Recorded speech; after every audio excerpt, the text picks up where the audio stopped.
Bon, eh bien, nous allons commencer. Merci d'être venu, d'avoir affronté les premières chaleurs. C'est supportable encore. Hein. Donc, nous nous retrouvons à la salle pour la énième fois. Nous allons faire presque 10 ans que nous venons, peut-être plus même. Je compte plus les années. On compte plus les années. Bon. Alors, ce soir, on a comme thème les énergies dans les arts divinatoires. Les énergies dans les arts divinatoires, donc, c'est un thème qui est intéressant parce qu'on l'aborde rarement. Souvent, on aborde les arts divinatoires d'une façon un petit peu marginale, comme si c'était quelque chose d'extraordinaire, de surnaturel. Nous allons le prendre de la façon la plus, entre guillemets, rationnelle possible, parce que c'est pas la peine de mettre de l'extraordinaire, là où finalement, on peut pratiquement tout expliquer. Donc, dans les arts divinatoires, il faut considérer que c'est une phrase générique dans laquelle on retrouve la voyance notamment, et on peut dire dans le grand public, souvent on emploie le mot voyance comme un mot générique, alors que le mot voyance c'est très spécifique. Nous verrons tout à l'heure qu'il y a des mots qui, dans l'ensemble, entrent dans cette phrase les arts divinatoires. Dans les arts divinatoires qui finalement révèlent des possibilités humaines que tout le monde possède, quelquefois en l'ignorant, le plus souvent d'ailleurs. Ce n'est pas un don, ça demande plus un travail, mais un travail sur soi, que des contacts extraordinaires.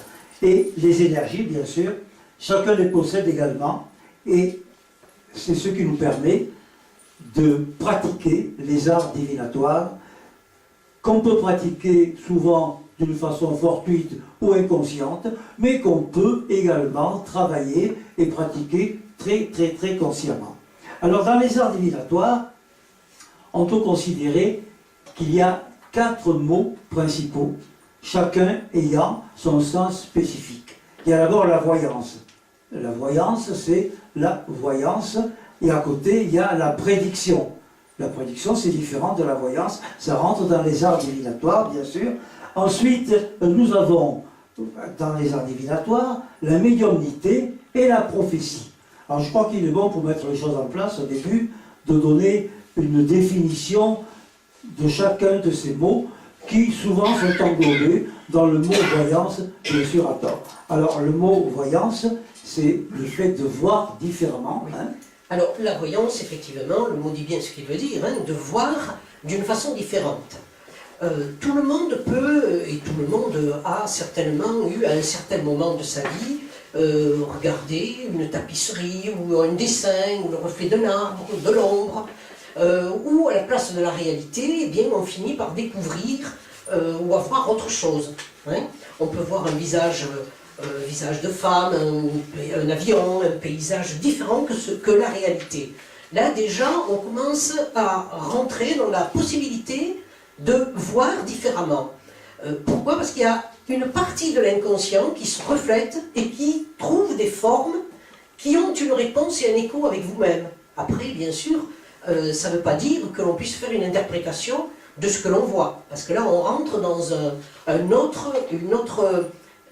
une interprétation, dans le phénomène d'interprétation de la symbolique de ce que l'on vient de percevoir. Mais quand on voit quelque chose, ça n'est jamais gratuit, c'est toujours une information.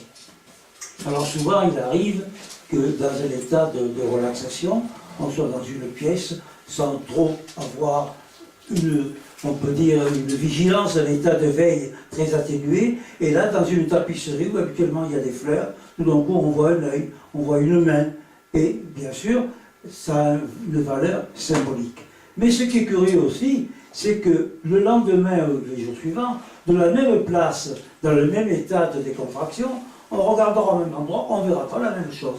Ce sera un avion, ce sera un visage, ce sera tout à fait différent. Et tout cela, si on l'analyse, a une valeur symbolique, peut donner des indications. Donc voilà la voyance. Ensuite, on peut parler de la prédiction. C'est le deuxième mot, la prédiction. Alors, il est certain que la voyance par elle-même, c'est le fait de voir différemment. Ensuite, c'est l'interprétation d'une voyance qui peut permettre de faire des prédictions. Bien sûr, la voyance peut entraîner la prédiction, mais il y a des prédictions qui peuvent également se présenter sans être la conséquence d'une voyance. Donc c'est bien deux choses différentes. Prédire, c'est annoncer des événements futurs qu'on aura, s'il y a eu voyance avant, qu'on aura peut-être eu spontanément à l'esprit par l'interprétation des symboles que contient la voyance. Donc là, nous sommes pratiquement dans du rationnel, avec une énergie, nous le trouvons, les énergies, une énergie qui est en nous et qui nous permet, bien sûr, de faire cette gymnastique, une gymnastique mentale, donc naturelle, une gymnastique qui nous permet d'interpréter les symboles. Voilà pour la prédiction. La médiumnité. C'est le troisième mot, la médiumnité. Beaucoup de gens confondent un médium et un spirit. Donc, le médium, ce n'est pas forcément quelqu'un qui a contact avec des trépassés, alors que le spirit fait du spiritisme et lui prétend avoir des contacts avec des personnes, des entités, des gens qui sont déjà décédés. Bon, mais ça, on peut en reparler pendant le débat après. Alors, la médiumnité, bien sûr, c'est une perception extrasensorielle qui fait que elle n'est pas forcément issue d'une voyance, c'est-à-dire le fait de voir une image, elle est un ressenti. Donc ça va être très difficile à expliquer parce que cette médiumnité se manifeste par le fait qu'on a une énergie qui fait qu'à un certain moment, par rapport à telle ou telle personne, on ressent que cette situation est exacte pour la personne que l'on a en face de soi. Voilà. Donc, elle n'est pas la suite d'une image ou bien d'une interprétation par rapport à des symboles. Parce que la plupart du temps, ce qui permet d'avoir accès à une voyance, c'est souvent le fait d'avoir des contacts avec la symbolique. La symbolique, elle est dans les cartes, elle est dans les tarots, elle est dans les nombres, elle est dans les tâches. Tout cela, on le retrouve et ça permet d'avoir accès à une prédiction. Alors pourquoi est-ce qu'on peut avoir accès justement à une prédiction? C'est que chacun de nous, dans notre inconscient, nous avons déjà des informations. Nous avons toute la connaissance en nous, de notre passé et de notre futur.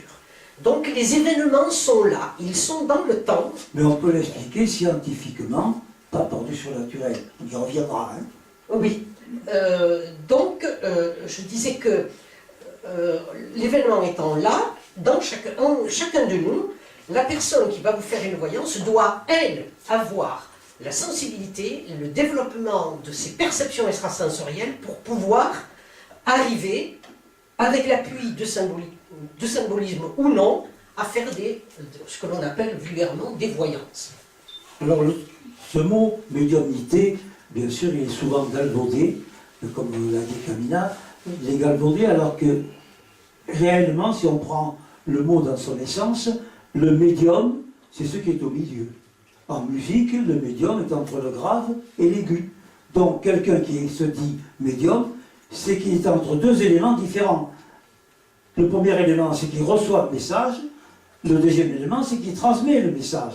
Alors, il reçoit le message par ses connaissances, quelquefois inconscientes, on en reparlera. Il reçoit son message par l'interprétation de symboles, donc on sait d'où vient le message et à qui il va le transmettre. Et c'est là que, bien sûr, par, on peut dire, facilité en quelque sorte, au lieu d'avoir un travail sur soi pour connaître le symbolisme, pour voir que le message qu'on reçoit a une origine qui est rationnelle, eh bien c'est plus facile d'invoquer le surnaturel. On reçoit le message, on peut dire de Dieu, des saints, ici ça pourrait être des extraterrestres, des ovnis, etc. Oui. Chacun selon sa culture. En fait, le message que l'on reçoit est un message dont on va voir tout à l'heure l'origine. Donc voilà pour la médiumnité. Ensuite, le quatrième mot, qui est quand même très important, c'est la prophétie. Donc on a vu voyance, prédiction, médiumnité, et nous en arrivons à la prophétie. La prophétie, donc, on la trouve surtout dans des textes très importants dans l'humanité, des textes philosophiques, des textes religieux. Toutes les religions ont leurs prophètes, bien sûr.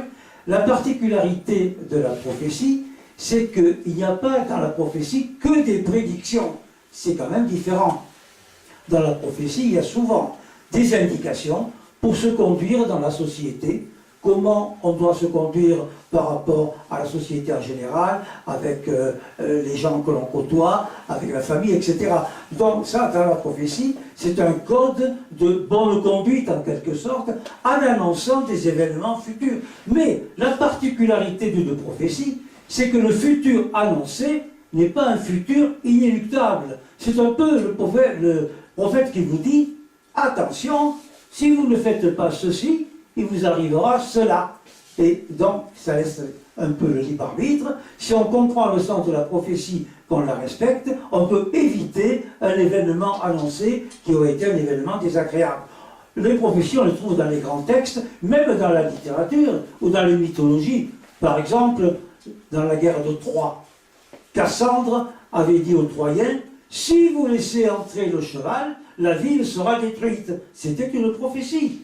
Ils avaient la possibilité de ne pas le laisser entrer. Ils l'ont laissé entrer et la ville de Troie a été détruite. Voilà un peu le système de la prophétie. Et bien sûr, c'est quelque chose de tout à fait important de se rendre compte des différences de ces quatre mots dans les arts.